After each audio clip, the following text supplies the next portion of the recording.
I did my final project over, but I did my paper on why I thought Mitchell was the most evil. I think Mitchell was the most evil because at the beginning of the episode he decided to take a girl named Lauren home and he knew his vampire instinct could take over at any moment and possibly kill her, which is exactly what happens. He ends up biting her and draining her of all her blood. This causes a problem later because he thinks that she's dead, but she's not. Lauren ends up becoming a vampire and since she still has a thing for Mitchell, and the girl that she sees him with, that she's probably gonna kill. What she ends up doing, Mitchell is on a date with her at a pub, and Lauren sees that, so she ends up tearing her throat out, and she's bleeding out everywhere. George is pleading with Mitchell to save her, but he's like, I can't.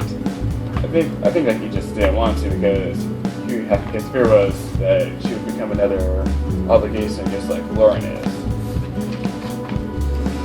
At the end of this second episode, we see Mitchell get a dirty porno DVD from Lauren, which she watches with housemates.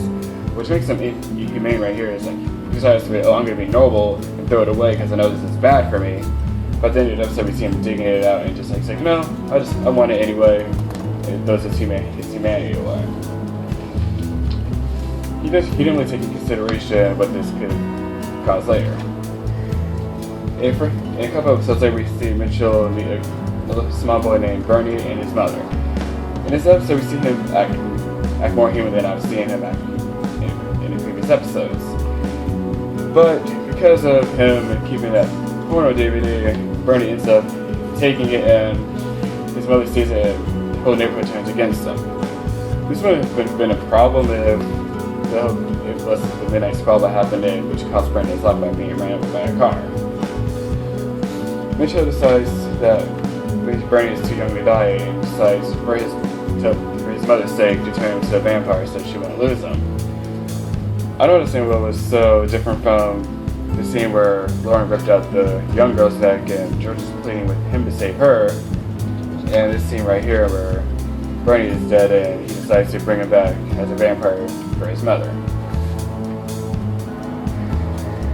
In a much later episode, we see the mortuary explode and killing a bunch of vampires. We later find out that one of the vampires in there was according to a girl named Daisy.